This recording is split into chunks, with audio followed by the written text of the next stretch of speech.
Hello and welcome to ERi-TV English News Broadcast. We are now ready for a domestic and international report for May 29th, 2026.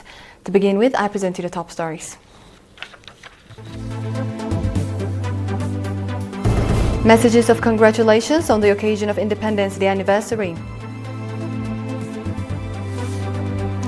The National Animal and Plant Health Laboratory registers remarkable progress. In our international, India and Russia sign pacts to develop rare earths. And French President Emmanuel Macron welcomes his Indonesian counterpart.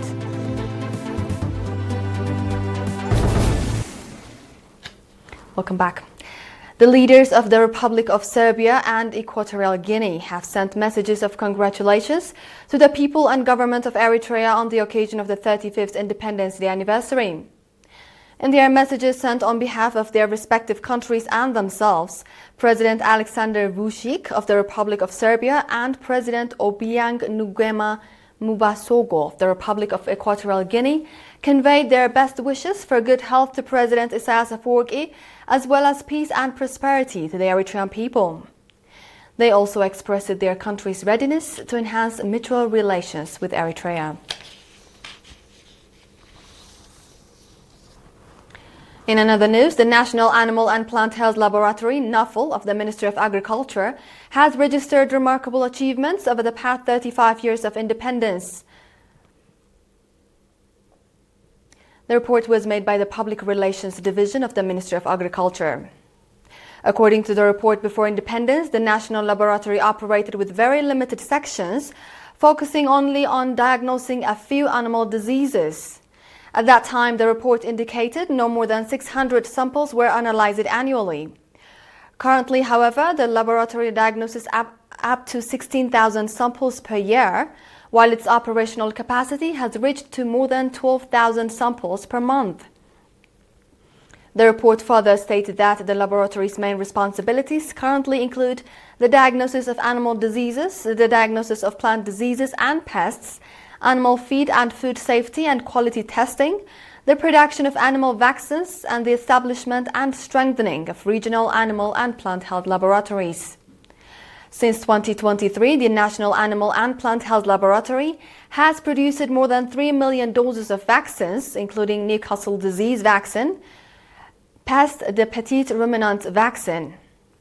In addition, relying on its internal capacity and following the required procedures and standards, the laboratory has succeeded in producing vaccine seeds for infectious brucella disease and infectious bronchitis vaccines, and conducts quality control testing for some imported vaccines. It is also currently preparing vaccine seed for infectious laryngobronchitis, and continuous trials are underway to produce other priority vaccines. At present, the laboratory employs a total of 183 staff members, of whom 58% are women, and possesses relatively adequate infrastructural facilities. The National Animal and Plant Health Laboratory of the Ministry of Agriculture was established in 1903 during the Italian colonial period and is recognized as one of the oldest laboratories in Africa. Until 1973, the laboratory provided relatively effective laboratory services. However, from 1974 until Eritrea's independence, much of its infrastructure and equipment was destroyed, and the laboratory operated with very limited capacity and services. In another news, the 35th Independence Day anniversary was celebrated at the premises of the Human Rights Commission in Geneva, Switzerland on 27 May under the theme Our Resilience, Our Guarantee. The celebratory event, which featured cultural entertainment, was attended by ambassadors, heads and representatives of international organizations, as well as members of national organizations. Mr. Habtom Zerai, chargé d'affaires at the Eritrean Embassy in Switzerland and Eritrea's permanent representative to the UN in Geneva and other international organizations, said that the Eritrean people realized their independence through a long and hard struggle after being denied their right to self-determination and independence. He also said that the journey to the Eritrean people have started to ensure economic freedom and social justice is registering encouraging results.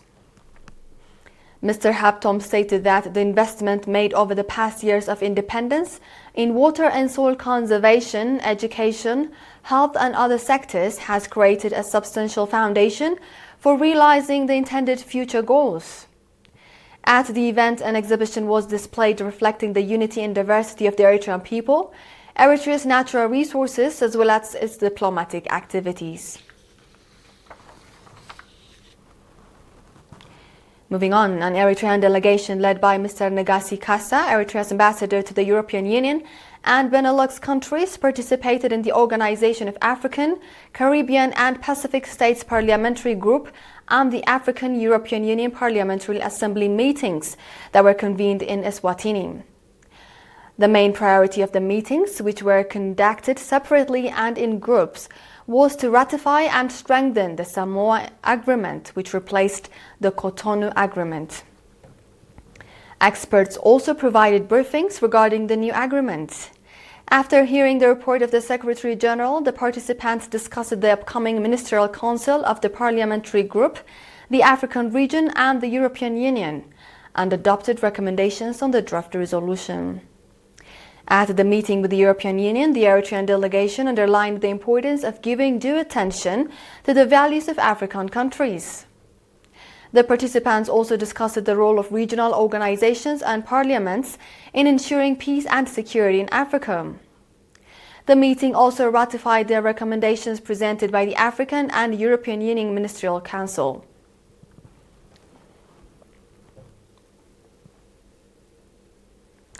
Nationals in various countries have colorfully celebrated the 35th Independence Day anniversary under the theme Our Resilience, Our Guarantee. Accordingly, at a celebratory event in Stockholm, Sweden, nationals expressed conviction to strengthen organizational capacity and unity, as well as participation in national affairs. Congratulating the Eritrean people and its defense forces, Mr. Mohammed Ali Mohammed Said, chargé d'affaires at the Eritrean embassy in Scandinavian countries, expressed the deep meaning of independence to the Eritrean people. He also commended all those who participated in organizing the colorful event. Mr. Alem Georgis, chairman of the Holidays Coordinating Committee, said that Eritrea's independence was gained through the heavy sacrifices of its people, who remained unintimidated by enemy threats. Professional footballer and Liverpool player, Eritrean Swedish Alexander Isak, also sent a video message of congratulations in connection with the 35th Independence Day anniversary. At celebratory events conducted by Eritreans in various cities of Norway, Mr. Yamana Gebrekidan, head of Consular Affairs, called on nationals to strengthen their organization and unity and participation in national affairs. Similarly, nationals residing in Angola, Ghana, Guinea and Sierra Leone enthusiastically celebrated the 35th Independence Day anniversary under the theme Our Resilience, Our Guarantee. Nationals in the U.S. cities of Atlanta, Cincinnati, St. Joseph, Kansas City, Indianapolis, Los Angeles and others colorfully celebrated the Independence Day anniversary, featuring various programs depicting their attachment to their homeland. At the event in Los Angeles, the mayor of the city and representatives of other cities delivered letters of recognition for the 35th Independence Day anniversary, while Friends of Eritrea delivered messages of congratulations. In the same vein, nationals residing in various cities of France celebrated the 35th Independence Day anniversary with patriotic zeal under the theme Our Resilience, Our Guarantee. At the celebratory event, the nationals expressed conviction to strengthen organizational capacity and participation in national development programs. Noting that this year's theme, Our Resilience, Our Guarantee, represents the struggle of the Eritrean people for national independence, safeguarding national sovereignty and nation building, Mr. Berkat Paulos, chargé d'affaires at the Eritrean embassy, said that 24 May is a day on which the Eritrean people renew their pledge to strengthen participation in the implementation of national development programs, as well as in safeguarding their national sovereignty. The Eritrean community in Saskatoon, Canada, also celebrated the 35th Independence Day anniversary, featuring various programs aimed at transferring the noble societal values and history of the country to the young generation. The participants also congratulated the Eritrean people and its defense forces.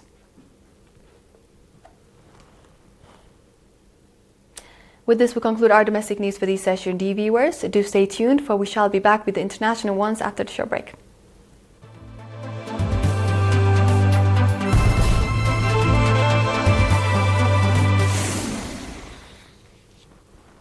Welcome back.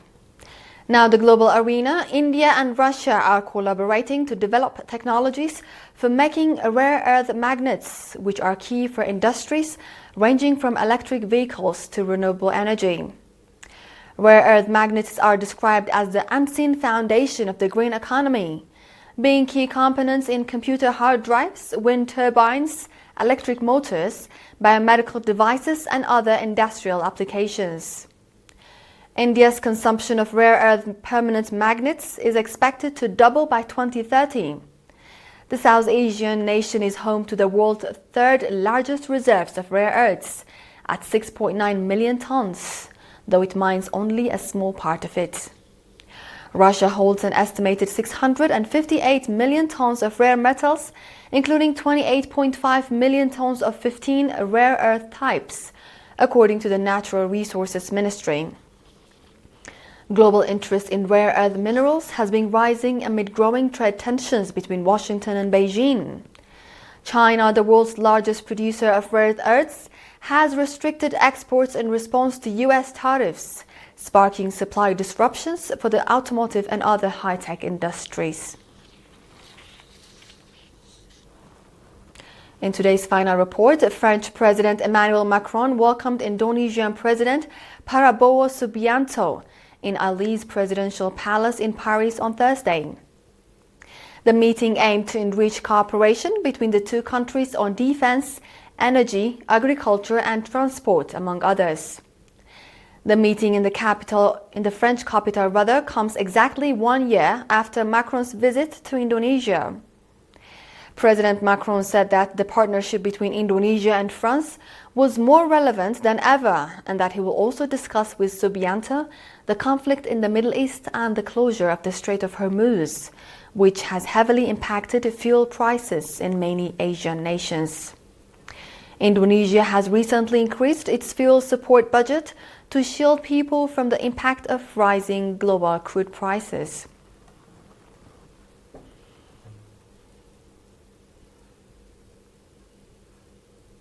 With this, we conclude our domestic and international report for this session. Dear viewers, we now will take a quick recap of the major headlines.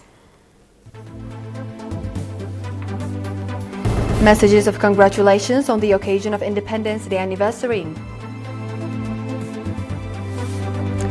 The National Animal and Plant Health Laboratory registers remarkable progress. India and Russia sign pacts to develop rare earths. And French President Emmanuel Macron welcomes his Indonesian counterpart.